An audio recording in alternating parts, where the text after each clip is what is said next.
کیا سمجھتے ہو تمہارا رب تمہیں ایسے پریشان کر رہا ہے؟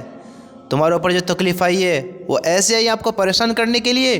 نہ میرے بھائی نہ، اللہ تو اس سے محبت کرتا ہے، وہ چاہتا ہے اس کا بندہ گناہوں سے پاک صاف ہو جاوے، اس کا بندہ ان کاموں سے باز آ جاوے، اپنے رب کی طرف آ جاوے۔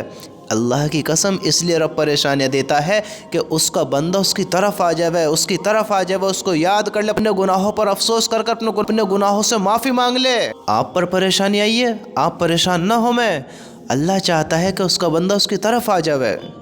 اپنے بندوں کو اللہ بے وجہ نہیں رلاتا، بے وجہ نہیں رلاتا۔ میرے بھائی سمجھو تو اس بات کے بارے میں، اللہ ہر کسی کو پر آزمائش دیتا ہے؟ بتاؤ، آزمائش بھی تو اللہ اس کے لیتا ہے جس سے اللہ محبت کرتا ہے۔ یہاں تک آتا ہے کہ جب بندہ ایمان کی دولت کو پہچان لیتا ہے، ایمان کی دولت کو قبول کر لیتا ہے، ایمان کی دولت سے مالا مال ہو جاتا ہے، تو پھر اس کے اوپر آزمائش ایسا آتی ہے جیسے ڈھلان پہ سے پانی۔ جب بندہ اللہ کی طرف آتا ہے تو اس کے اوپر آزمائش آتی ہے۔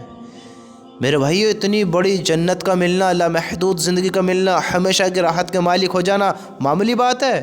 معمولی بات نہیں ہے۔ اتنی بڑی زندگی کا ملنا، ہم ساری زندگی اس دنیا میں ایک چھوٹا سا گھر بنانے میں لگا دیتے ہیں، رات دن ایک کر دیتے ہیں، خون پسینہ نکال لیتے ہیں، دیکھو تو صحیح کیا کچھ نہیں کرتے ہم ایک گھر بنانے کے لیے، اور اللہ نے اس دنیا سے کئی گنا بڑی جنت جو دینی ہے ایسے مل جائے گی؟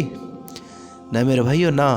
ہمیشہ یاد رکھنا، اللہ کبھی بھی اپنے بندوں کو بے وجہ نہیں رلاتا، بے وجہ نہیں رلاتا۔ ہر ایک آنسو کے پیچھے اس کی رحمت چھپی ہوتی ہے، اپنے بندے کے لیے اس کی رحمت چھپی ہوتی ہے کہ اپنے بندے کا اللہ کس کس طرح بھلا کرنا چاہتا ہے، کس کس طرح بھلا کرنا چاہتا ہے۔ بندہ زیادہ گناہگار ہو جاتا ہے تو اللہ تعالیٰ اس پر کچھ تنگی دے دیتا ہے، اس کو کچھ پریشانی میں گھیر دیتا ہے تاکہ وہ اپنے اللہ کی طرف آوے، اللہ سے مانگے، اپنے گناہوں پر افسوس کرے، اس کو غموں میں گھیر کر اپنی طرف لانا چاہتا ہے۔ کیا سمجھتے ہو یہ پریشانی ایسی ہے؟ پریشانیاں بھی تمہاری ہدایت کا ذریعہ ہے میرے بھائیو، تھوڑا پہچان دو تو صحیح تم، ہم اللہ سے دور ہیں۔ آج اللہ نے پریشانی دی تھی، اس پر صبر کرو، اللہ کا شکر ادا کرو، ہر حال میں اللہ کا شکر ادا کرنا سیکھو، جس حال میں ہو اس حال میں اللہ کا شکر ادا کرو۔ اللہ کی ہر آزمائش کے پیچھے رحمت ہوتی ہے، ہر آزمائش کے پیچھے، اور وہ تو انسان بڑا خوش نصیب ہے، بڑا خوش نصیب ہے جس کے آنسو اللہ کی یاد میں بہیں، اللہ کی محبت میں بہیں۔ جو انسان پریشان ہو، اوئے ہوئے ہوئے ہوئے ہوئے، جو انسان پریشان حال ہو، غم اس کو پہنچے ہوں، ٹوٹا اس کا دل ہو، اور وہ اس حال میں اللہ سے راضی ہو، اس حال میں اللہ سے راضی ہو، سبحان اللہ۔ دیکھو تو صحیح میرے بھائیو، اپنے اللہ کی محبت کو پہچانو۔ آج غموں میں ہو، غم اللہ نے دیا، اللہ دور کرے گا، اللہ کے پاس آؤ، اللہ کو اپنے دل کا حال سناؤ، اللہ کی قسم اللہ سے دور نہ جاؤ۔ اگر کچھ سمجھ رکھتے ہو اللہ سے دور نہ جاؤ، اسی میں تمہاری کامیابی ہے۔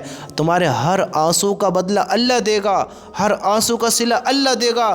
تمہارا آنسو اتنا قیمتی ہے، اتنا قیمتی ہے اللہ کے نزدیک کہ ہم اندازہ نہیں لگا سکتے۔ یہ دنیا کی دولت کوئی معنی نہیں رکھتی ہے میرے بھائی، مرنے کے بعد سب مٹی ہے، سب ختم ہے۔ آج یہ عمل اور یہاں سب سے قیمتی عمل ہے اللہ کی رضا میں، اللہ کی محبت میں آنسو بہنا۔ آنسو کی قیمت کوئی نہیں لگا سکتا، کوئی نہیں لگا سکتا، وہ تو اللہ نے تو ویسے بھی عذر عظیم کے وعدے رکھے ہیں۔ اللہ کیا دے گا دیکھو تو سی میرے بھائیو، اللہ سے راضی رہو۔